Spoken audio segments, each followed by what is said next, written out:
Hi, my name is Astrid. I'm a songwriter turned internet personality, best known for stealing tweets and turning them into reels of me staring in the camera like this, now turned self-proclaimed internet connoisseur. As an avid internet user of roughly 17 years, this account being almost 12 years old, and videos of me as young as 5 years old floating around on some dark corners of the internet, I, like many others, have spent a lot of time lately reminiscing about when things were simpler.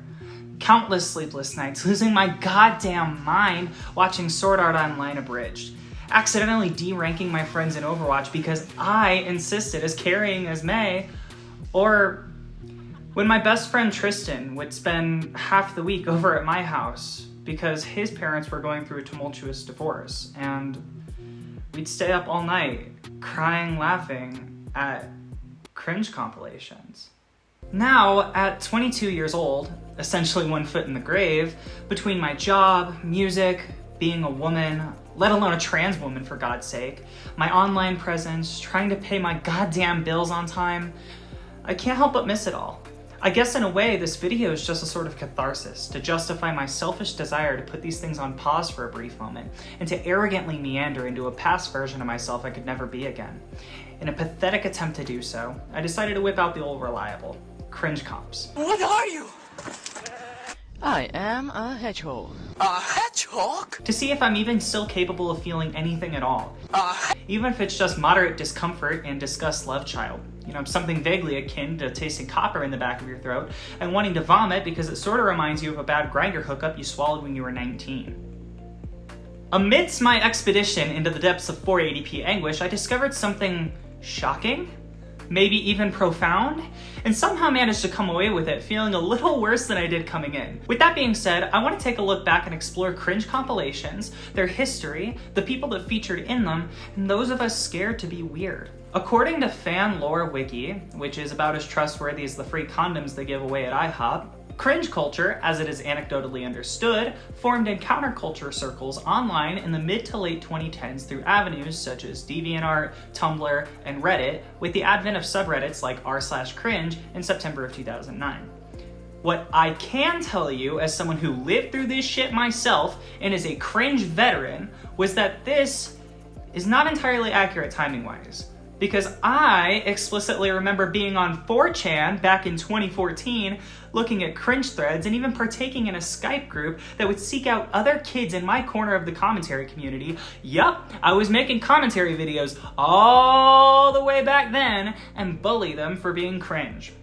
Therefore, whereas I don't have any hard evidence to carbon date the approximate origins of cringe in the modern cultural zeitgeist, and I honestly don't care enough to dig that deep, what I can tell you was that I was able to find cringe compilations with millions of views, as far back as 2013, that I personally remember watching. Any further than that on YouTube, though, yields results of fail videos retroactively being awarded the honor of cringe. What is cringe? Cringe, as defined by Oxford Dictionary, is an inward feeling of acute embarrassment or awkwardness. Urban Dictionary says it's when someone acts so embarrassing it makes you feel extremely ashamed, and your mom lovingly refers to it as last Friday at Astrid's house. Okay, that's all well and good, but I promised myself I wasn't just going to read the dictionary and a random Wikipedia article and call it good like all these other video essayists. So why do we cringe? According to a medical journal I found in the National Library of Medicine, written by these people, it explains cringe as the psychological phenomenon of vicarious social pain, or in other words, an abnormality in the empathy pathways of the human mind. The paper specifically warns against brain reductionism, which is common in the neuroscientific paradigm, but interestingly enough, not only suggests that cringe is a normal feeling to have, but suggests that the lack of cringe response may be present in those with empathy alterations, such as what's seen in antisocial personality disorder. Keep in mind, I don't know what the fuck I'm talking about, so take whatever I say with a grain of salt, but it appears that what limited understanding we do have of cringe is that it is an involuntary response to pain. Much like the impulse of pulling your hand away when you touch the burner on the stove, except this pain is social and may derive from a place of empathy rather than a lack thereof. Furthermore, and this is just my supposition, so don't crucify me, that we feel cringe because in a weird way we see a little bit of ourselves in it. That's Cringe, an article from graymattersjournal.org, shares the hypothesis that awareness of oneself is an evolutionary trait necessary for survival, which has been carried down from early humanity to now. Except now, these have manifested an array of self-conscious emotions, and surviving as four-way subletting a studio in Bushwick for $1,400 a month with you and 3 transmask unemployed roommates named Sock, Bug, and Skunk respectively. Makes you wonder why they never named themselves something like Dishes? I don't know, just a thought. Anyhow, the ability to evaluate oneself has been demonstrated in children as young as 2 years old. As this article points out, this self-evaluation often carries moral judgments. Quote, for example, instead of merely reporting that they have done something, a child will often express concern about having done something bad or pride about having done something good. In doing this, the child demonstrates their ability to not only evaluate their own actions, but to assign moral weight to their evaluations based on their current set of societal norms. It is worth noting that this set of societal norms is likely to change over the course of a person's life, both as they age and become more aware of the norms around them. The combination of self-evaluation and moral judgment based on these social norms is believed to be the core of feeling embarrassed.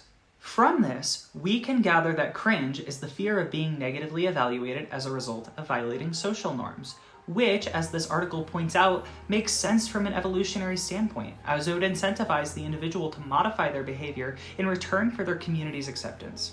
However, this article does make sure to note that modern forms of embarrassment are much more subtle and complex than this. Okay, this is all well and good, and we could spend hours dissecting cringe as a concept, but how does this tie into cringe compilations respectively? During my brief and arduous stint of research, I took a look back at not only some of my personal favorites from back in the day, but some of the most popular results from each year, and determined that you can almost guarantee that cringe falls neatly into just a handful of specific categories. These include videos of kids doing kid stuff, videos of fat people, videos of disabled people, bonus points if they're autistic and double bonus points if they're doing something quote-unquote autistic in a public setting, videos of people dancing or singing poorly, anything counterculture such as furries and emos, and anything to do with queer and trans people. What do all of these have in common? They are all various social abnormalities or violations of broader social norms. At least the ones my little pea-sized Americentrist brain can comprehend. If the point I'm trying to make here is still lost in my incoherent rambling, please bear with me. I promise that there is a point to be made here. I know it's probably been a while for you, as it has been for me, so here are a couple that I found in my research to help jog your memory.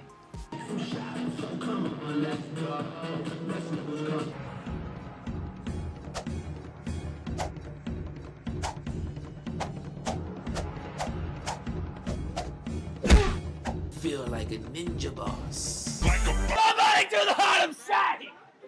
Anybody! No. Nobody! You're insane. It may be obvious to many of you watching this, but looking back at these videos through the lens of an adult, particularly one who checks many of these boxes myself, and one that aims to be compassionate, I can't only not help but not cringe at any of these videos, but I actually feel a deep tinge of sadness, like Aerith getting that massive sword through the heart in Final Fantasy VII. It's not because the context of these videos being re-uploaded for people to laugh at or mean-spirited. Okay, yeah, it definitely is, but wait, what was I saying? Oh yeah, that there's something very special that exists in these old cringe videos that has been lost to the vast and vapid jaws of Am. Sincerity. People on the internet at large are so scared of acting out that everything has to be layered in irony because sincerity itself is a violation of the social norms of postmodern internet culture, because it's so much easier to look down upon people for being subversive or genuine than dare go against these norms yourself. Cringe compilations were essentially the harbingers of end times, the beckoning calls of the dystopian landscape I sort of voluntarily participate in on a daily basis. We're in an era where it's now way beyond normal to bully people online, to the point where it's essentially a prerequisite to the online experience and something you're just expected to brace for and shun even harder if you retaliate. Funny enough, this is more relevant to my life than it's ever been. As prime cringe real estate, my entire ethos online, the fabric of the identity literally millions of people have come to know me for, is cringe. I'm so grateful for this experience, and it's taught me so many things. Among those is that cringe is a worthless novelty, That years of my lived experience, literal blood, sweat, and tears poured over wax with nothing but love and excitement could be written off with a single word, as many of you have. It's nothing short of perplexing, amazing, and fascinating in a weird and fucked up way. At the beginning of this video, I mentioned my old friend Tristan, and the times we spent together bonding over Cringe Compilations. In the process of dissecting these memories, I realized something. What we were laughing at was ourselves. Not literally, of course, but rather deep inside, who we, as 13-year-old shitheads, knew who we were behind the lies. I was a closeted trans bisexual autistic emo furry, and Tristan was a kid that was constantly ridiculed by his parents, our teachers, and our peers for being autistic, for being weird, and those videos were in a way our only reprieve.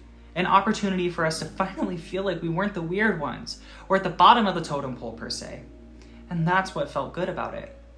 Behind that thinly veiled cruelty echoed a deep reflection of ourselves during a time in our lives when everything was horrifying and confusing. I myself was deeply struggling with those aspects of my identity, and he was too in his own world. I look back on Cringe Compilations not only with a sense of warmth and nostalgia, but too grief for the loss of innocence I experienced at that time and the way it seeped into my experience. Cringe Compilations, to many, are best kept as a relic of a bygone era. But not only do I think that they have an incredibly important place in internet history, thereby our culture as it were, but as a cautionary tale and a vessel for introspection. Cringe itself is merely the ego we externalize to protect ourselves from emotional pain. If you haven't already, I implore you to take some time to watch a few with open arms and revel in the unbridled authenticity on display. It was honestly just kind of refreshing to see people being people and not ChatGPT teleprompter readers telling me to pump my life savings into Daniel Larson fart coin or whatever the fuck is trending on Twitter this week. With all this being said, I hope this can open up some dialogue about the ways that we engage with content and content creators online. Rather than racing to make the same joke a million people have made before you so you can farm updates on Reddit, maybe consider leaving an earnest and thoughtful reply instead. Or even better, consider how you yourself can fight cringe by just making whatever makes you happy and by being unabashedly yourself regardless of what others think. Remember, there is no wrong answer, there are no masters, and at the end of the day, if you sit idle, you're the one that will have to live with the consequences. Nobody is going to come save you from yourself. Thank you so much for watching. I had so much fun making this video. Over this last year, I've just been doing a ton of shows and working on so much music, but I've also lately kind of been just taking some time to chill out at my house and, just kind of work on things at my own pace. And in that, I've been, really falling back in love with YouTube. Not like it ever left. I mean, it's a daily tool and like my favorite place to consume content, but like just YouTube is like a medium. Like it really speaks to me, and I still feel like there's so much untapped potential. And so just yesterday, literally, I felt compelled to sit down and in one sitting wrote out this whole script and then spent all afternoon today just kind of tweaking about it and tweaking just minor details of it, as it were. So hi, good to see you, nice to meet you. If you're not familiar with what I do and you want to check out more of what I do, I would suggest looking at my most recent album called Viscera, which came out back in August, because that is an entire album about me growing up on the internet, my relationship to internet culture, and kind of where things are at now. So yeah. Thank you very much for sticking by and watching this video, and I hope you have a great day. Let me know if there are any other things that you want to see me make a video about. I'd be happy to do more of these because it really took no time at all and I had so much fun making this video. Anyways, thank you so much and bye-bye.